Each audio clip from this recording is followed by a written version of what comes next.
Hi, I'm Bob Garlick, your host. Welcome to Season 3 of the Business Book Talk podcast. On each show, we will discover another great book that can help you improve yourself and your business. So, I invite you to sit back and enjoy this week's author and find out what makes this book a great read.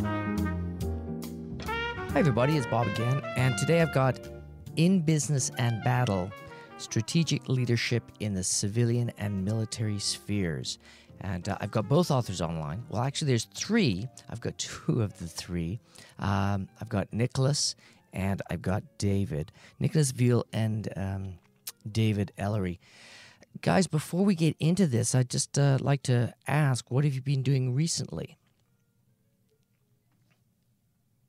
Well, my work involves strategic consulting for clients in the UK, but also I work in Beijing and in the US. So when we had the world's first simultaneous book launch in Beijing, London and the US, I was in Beijing. Vice Admiral Charles Stile was at the Royal College of Defence Studies in London, and my colleague David was in, where were you? I was in Washington at the Heritage Foundation. So I guess I've been getting on with my day job, which has involved more trips to the US, and we're going back to Beijing probably the week after next, advising people who run FTSE 100, that's sort of large quoted British companies, doing work on global financial stability and other aspects of strategic leadership. Okay. My background is the British Foreign Office, but for the last few months I've been taking a break from that to allow me to concentrate on work at my alma mater, which is Durham University, where I'm a fellow at the Durham Global Security Institute, and also to provide senior mentoring at the Royal College of Defence Studies, of which I'm an alumnus. So it sounds like you guys are pretty busy running all over the place, doing all sorts of stuff. I think that's reasonable, yes. That's a reasonable thing to say. Why it's so great to have a book that we co-edited, because bringing together contributions from, was it 20 people? From Yeah, pretty much so. I mean, very close to a dozen members of the RCDS, overseas members, and being, as it were, overseen by UK chapter leads. And that was it was a very, very interesting exercise, I have to say. Really multifaceted. And I think I learned an awful lot. It was the first time I'd actually edited something like this, and the book. A couple of my strategic pieces have been published, which I did my research at the Royal College of Defence Studies. But it was the first time I'd launched into work which resulted in a book. Yeah, it's kind of interesting because you're looking at the people that were involved in each chapter, and there's some pretty heavy duty people here. Mm-hmm. Okay, so let's just jump right in. When did you guys decide to come up with this project? Like, whose brainchild was it, or were you guys just sitting around in a bar one day and say, "Hey, I got this great idea"? Well, Charles and I met up through slightly unusual circumstances which don't really matter. And we were sort of comparing and contrasting, and Charles' job was Commandant of the Royal College of Defence Studies, which takes people from all over the world, pretty much every country except North Korea, Iran, and... Okay, just at the moment there is nobody from Russia, which is rather sad. But Russia people haven't been invited. I think the French people don't come because French are here this year, which is rather good. They are here this year, which is rather good. But yeah. So they bring together, at the Royal College of Defence Studies, they bring together strategic leaders from all over the world, primarily in the military or quasi-military spheres. And then my work is with strategic leaders in the commercial sphere. And we talk about strategic leadership as what a CEO does or what a general does, but actually there hadn't been as far as we can tell, in modern times, any serious comparative study of strategic leadership in these two areas. So we thought, well, an interesting thing to do would be to get some of my mates who are involved in strategic leadership in the civilian sphere to come and give talks at the Royal College of Defence Studies to these aspiring strategic leaders. I mean, they're typically a sort of one-star generals. So I mean, they're not rookies. They're not sort of MBA types. And many of these people will go on to be heads of the armed forces of their respective countries. Absolutely. I mean, there's a huge roll call from the Royal College of Defence Studies, having made it not just be single service chiefs, so the head of the British Army or head of the Navy, but actually going on to be, top military person in the form of Chief of the Defence Staff. So we thought it'd be really interesting to try and bring together and synthesize these insights. So as you'll see, there are a couple of talks which we produced verbatim. There are some other talks from people who then, for one reason or another, didn't want to be actually named in the book. So some of my introduction is in fact a synthesis of some other things that top management friends have said, and then getting together these syndicates of international people to respond to them. And David really did the lion's share of the work there in terms of pulling everything together. So Charles and I had the ideas, David did the work. The perfect collaboration. Yeah. So you're getting into the book. You're starting to go through a lot of this material. Did you start to see a lot of similarities in the strategy between running a business and running a military situation? Well, I think it's fair to say there are similarities and differences. I mean, the most interesting similarities are that some of the fundamental personal characteristics that you need are similar. I mean, bottom line is kind of different in general. Well, of course, this is interesting as well, because you think of the military as fighting a war. And obviously, in some sense, that's at one level, that's what the military are for, although really the point of armed forces is to prevent wars from being fought, because the people who might want to attack you decide that it's not in their interest to do so.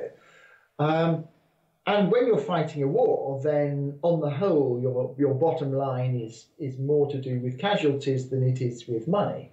On the other hand, 90-something% of the time, hopefully, you're not actually fighting a war, in which case military leaders have to worry about money, and probably in some ways more than CEOs, because on the whole, they don't have an income stream. If a CEO needs more money, then the best way is to get more sales from their customers. So in the West, we've rather given up, charging the the potential recipients of the bullets for. So the economic, you've got to combine economic factors, but you've also got, there's the much bigger picture in strategic leadership. And interestingly, I think something which, at least in the West, really people have not fought except in coalitions for a very long time. Very long time. And running a multinational coalition where, yes, you brought everyone together in a somewhat unified command, but nevertheless, if there's a contingent of 25 Ruritanian soldiers, they still are also going to have to worry about what the Ruritanian defence minister and the Ruritanian prime minister and the Ruritanian parliament think. Yeah. And if 5 of those 25 people get shot, you're in big trouble. So in a funny way, the military are ahead of most civilian enterprises in terms of being able to manage flexible international, globally sourced coalitions. And that's a skill that, increasingly it's clear that you can't do major business enterprises without that. But in some ways, the business people are taking longer to learn and have something, I think, to learn from the military on this. I think that's right. I think what struck me is the whole military piece being a component of that broader strategic sort of foreign policy foreign policy piece, and somebody with a foreign office background is is starkly, I think, aware of that. And as Nicholas quite rightly says, it's then a strategic military leader making sure that the machine, if I can put it like that, under his or her command, is in a fit, as it were, state to integrate quickly and effectively into an international coalition. So it's a very, very demanding piece. It's not just hardware, but it is also the human capability which will make that hardware work. And it's more than just a physical piece. It's the whole intellectual and attitudinal piece. Well, it also, with any military organization, a lot of it is to do with logistics and the ability to move resources and manage situation and manage almost committee level decision-making processes. Did you run into a lot of that in the book?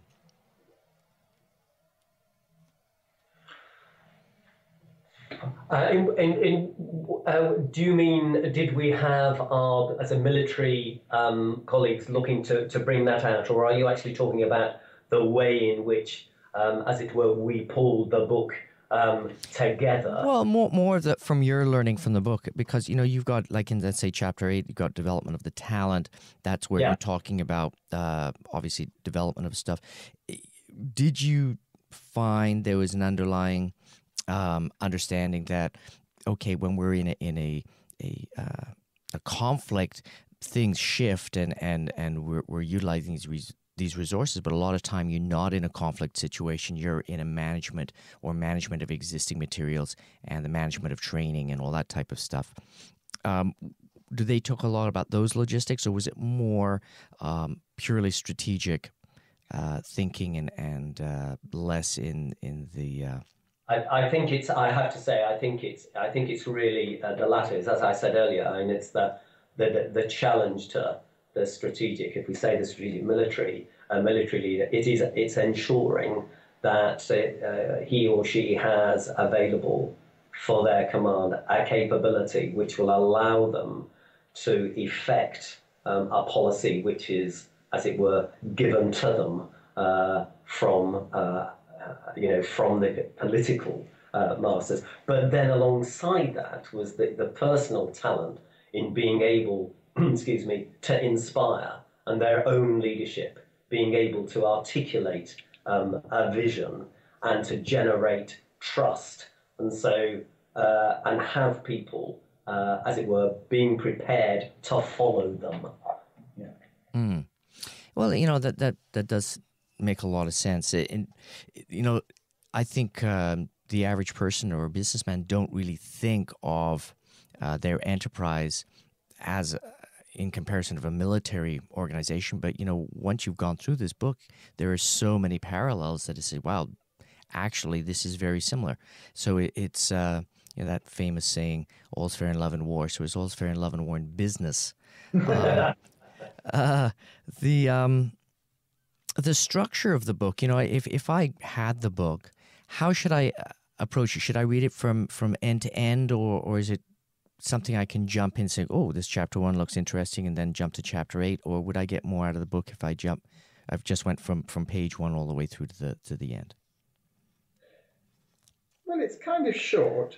I think because each of the chapters is, in a sense, a slightly separate piece. It's pretty much self-contained. There's no reason you couldn't read. I mean, you could read any of the middle chapters in any order you wished. I think. I agree with that entirely. I mean, I genuinely would recommend that people were to read the Ford and Nicholas's introduction, because they really do provide a very, very useful framework. And then, as Nicholas says, I mean, I think when I was sort of setting the chapter headings for the book. So the themes that we wanted treated in each of the chapters, and then identifying the underpinning questions, if you like, which we asked each of the syndicates to address in working up their chapters. I think you can dip in and out. If there's a particular theme, a particular topic you wanted to look at, then do that. But I then would commend Lord Patton towards the end, where I think he does try to distill a number of things which have which were treated in some of the earlier chapters, and then and of course Charles's conclusion, where we look to pull together what I think I offered a phrase to him, which is, you know, the sort of golden threads or unifying threads and themes. Although I have to say, if you read any one piece of this book, it should, in my view, undoubtedly be Ian Davis. Ian is just one of the world's greats, and as you will know, for 10 years he was running worldwide managing director of McKinsey and Company, and I still remember, you know, he came along, just stood up, gave this simple talk, no slides, none of that, you know, PowerPoint nonsense. And I mean, you know, it's saying some things which you could say afterwards, well, it's obvious, but it's not actually obvious. It's just clear that when you hear them, that he's talking real horse sense.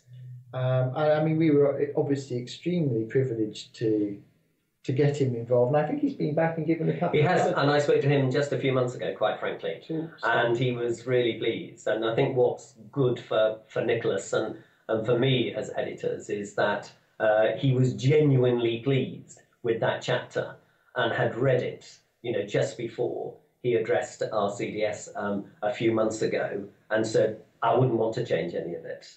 And I think that's really, really good.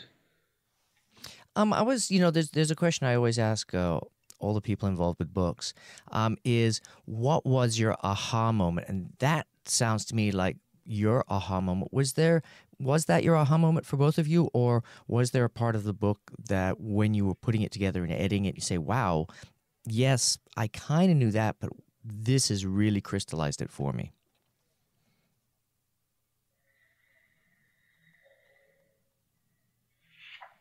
That's a toughie. I think it probably was something which emerged over time. I think it was having, as it were, the presentation, the elaboration of the presentations to the RCDS. And what I think I would want to say here is that we have permission from Ian Davis and Lutz Bertling, who gave a very fine presentation to RCDS, is that with their permission, we have in fact incorporated into the elaboration of those presentations the most valuable points which emerge from the question and answer session, which always follows a presentation to the Royal College of Defence Studies. So if you like, the challenges which were put to both of them by the members of that particular programme are actually captured in there. But I think as we then started to build up these chapters, what was really interesting and gratifying for me was the emergence of, if you like, these golden threads that we were looking to tackle, we think, for the first time in modern times, the concept of strategic leadership in these two different spheres. And as these chapters were worked up, thinking, yeah, there's something which hangs together here. You know, this is not just flying a kite. There really is some substance to this, and it's something which, you know, George Robertson and Chris Patton, Lord Patton, have both underscored when they commented upon the book. You know, that's actually, it's quite interesting because, you know, I've gone through the book and I was fascinated. It was almost a pragmatism that a lot of these people approached the situation. Did you notice that as well? Yeah, it is interesting. This we set out, you know, when pulling together the structure of the book, and I say the detail of individual chapters and themes and underpinning questions. We were very keen. One of the things I said to the syndicate teams is, this needs to be readable. This is the product of practitioners. These are not theoreticians. First and foremost, this is the product of strategic leaders, senior leaders who've been there, done it firsthand. It's not the product just of, as it were, of an, what should I say, sort of academic or, as it were, sort of technical analysis. It is the book of practitioners for those who are looking to practice strategic leadership. Yeah, so and it should be a book which we'd like to think is eminently readable. And also, putting a book like this together with that in mind, you really got to be concise, because a lot of people that are making these type of decisions don't have a lot of time on their hand. I think that's one of the reasons I'm very glad that I have clients who are prepared to do jobs like CEO of major multinational companies, and extremely glad that I don't have to do the job myself, is because it's so difficult to get time to think when you're a CEO. And it's so important. I was just reflecting on your question earlier about the aha moment. I mean, one of the things that really struck me in preparing for my introduction was how much more stable the military power relationships are than the economic power relationships. I mean, I know it's more at a country level, but the fact that the permanent members of the Security Council then and now are more or less the same. So China is, China, whereas, the top 30 companies in the world are pretty much completely different. When we wrote the book, Apple was only the second largest company by market cap in the US, but now it's very much the largest. It didn't even exist it was founded in 1976. If you imagine a country founded in 1976, the economic sphere changes very rapidly. And yet, in a funny way, the military sphere is all strategic leadership in the military sphere is almost more international. Yes. Again, maybe more in the West than in the East. I mean, China, mercifully, hasn't had to do much hot fighting in the last 30 or 40 or 50 years. And if they did, they probably wouldn't need a massive coalition. But, everybody in the West kind of has. And okay, that's a fascinating. Actually, I wanted to touch right now on the big picture, because this is all big picture thinking. The ability to look at, our challenge is to do X, and how are we going to bring our resources and your resources together to accomplish that? Do you feel that any leader, regardless if it's a military or somebody that's working within a private company or public company, they have a hard time getting to the big picture scenario? You said earlier a lot of guys have a hard time getting the time to think about what to do. Is that a struggle? I think it's very difficult to be genuinely strategic because you have to combine. I mean, a strategic leader nowadays, there's a nice phrase which we're using for this Forbes article. A strategic leader sink or swim in a strategic sea. And this sea is actually pretty much an ocean. It's got information, emotion, physical, material, economic factors are all combined. And the pace of events is relentless. Things can happen in a drone strike thousands of miles away can change the face of a war. Yeah. An explosion, a fatal accident thousands of miles away can bring a major enterprise to the brink of ruin. And yet, somehow, the strategic leader's got to rise above the noise of the immediate while simultaneously retaining a focus on the essential. Yeah. And that mental balancing act, that ability to sort of ignore what's unimportant but have a really efficient peripheral vision, to know when to deep dive and to know when to not to deep dive, yes, is absolutely fascinating. It's really difficult to get right. And I'm full of admiration for the people who do it. And I genuinely think that most people would learn something about that by reading, from at least some of this book. Yeah, no, I'd like to think so, and I think Charles in the conclusion actually brings that out about that danger of the strategy being sucked in much too far. when it comes to addressing the immediate. And as Nicholas has very elegantly That said, was an it's awesome book. rising above the noise. We have some great new books and authors for you to meet in the coming shows, and I know you will enjoy them immensely. You can contact me directly at contactbob.tel or visit our website at Does that mean that as a leader, www.businessbooktalk.com. you See you next learn week. this technique or learn the ability to step away and have that 3,000-foot view? Or is it something that somebody has to bring you under their wing and mentor you and kind of show you this is the way it is? I think it's a bit of both. Yes, I agree. So, well, because I you're think it born is. with It's the talent or not. It's observation and tutelage in some ways. Mm. I mean, in many situations, you know, BP, which for all its recent accidents is still fundamentally a very well managed company, and a lot of others, you know, they would take the people who they identified as the potential next leaders of the corporation, and after they got a significant amount of management experience, they would come and work directly with the CEO. They had a name for them. They got called turtles, because behind the CEO there'd be this person sort of going around with slightly bowed head who looked a little bit like a turtle. And the turtle would, or the CEO actually had two turtles, would be with the CEO, see all the CEO's papers. One or other of them would attend pretty much every meeting that the CEO attended, with the exception of external board meetings. They'd be there at the they'd be there at the internal board meetings, and they would be it'd be very useful for the CEO to have someone senior and experienced to new people who could just get things done.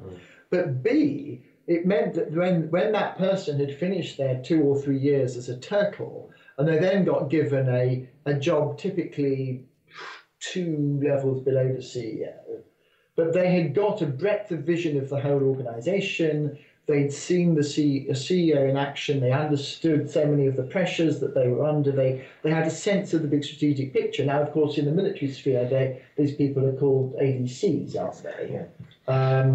And my belief is that a lot of senior leaders, you know, spend a time, you know, working closely with a very, very good general or the equivalent, because there's no substitute for seeing how something's done. And it is, and I think that's certainly sort of in the British military. It's actually identifying, as you say, identifying, spotting the talent, and then nurturing it.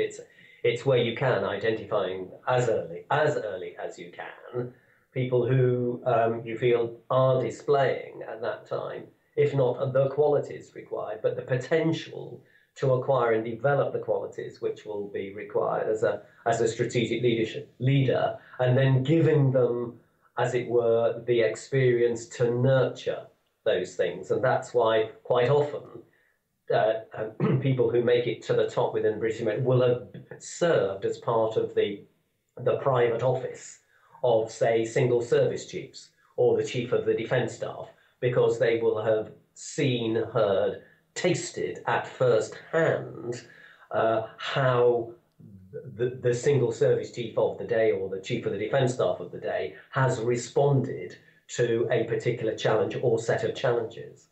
Now, one of the things that I think actually we get right in the UK in terms of companies is the way our boards work, which is noticeably different from the way most American boards work, in 2 respects. First of all, it's now almost no major companies have a chairman and CEO combined. So there's a chairman whose job is to run the board, and there's the CEO whose job is to run the company. And that means that one of the big advantages of that is that the CEO has someone he or she can talk to, and who isn't one of their subordinates, who's not trying to get something out of them, but they can, you know, CEOs and chairmen typically will spend an hour or 2 together a week on the phone or face to face, just chatting in total confidence. You know, what are the big issues? What should, you know, is there anything I should be thinking about that I haven't really considered? And having a chance to get that kind of confidential, wise Yeah. mentor, Yeah. even especially perhaps when you're a CEO, is really important. But it also means that you have some of the senior subordinates of the CEO are on the board, and when they're on the board, it's very clear they're not there to argue their own particular division or their own particular piece of the business. They're there to see the business as a whole. And it also means that you have these non-executive directors who are typically pretty experienced. They may have retired from a full-time career, and a lot of companies use these non-executive directors to mentor up-and-coming people. So if you've got, the former head of a major FMCG company or the marketing director of a very large organization, he or she may then mentor the marketing people in the business. Marketing people often feel quite lonely in a business because they end up reporting to general managers who they tend to see as accountants, Yes. whether they are, or engineers, and they just don't get marketing and so on and so forth. So I think that the opportunities to learn from senior people, to recycle experience, is really important. It's done to some extent in the military through military traditions. It's one of the difficulties of having boards in the United States. Boards of directors have very little real involvement in the businesses. They don't really know anything about what's going on. And most CEOs do their best to keep it that way in case they meet with unfortunate accidents like poor Mr. Vikram Pandit. I exaggerate, but only slightly. But it's tricky. How do you learn this stuff? Because being having a P&L responsibility for a business unit, that's clearly a preparation. Just as being in charge of a battalion or brigade or something is a preparation. But ultimately, the buck doesn't stop with you. You are obeying orders. You're being told what to do. You just have to do your bit. Whereas the strategic leader has to somehow see the whole picture. And that's a very different set of skills. In the end of the book, or near the end of the book, you've got part 4, Golden Thread, the Unifying Themes, conclusion, top strategic leadership, the critical differences. What are the critical differences? I have to ask Charles, he read that bit.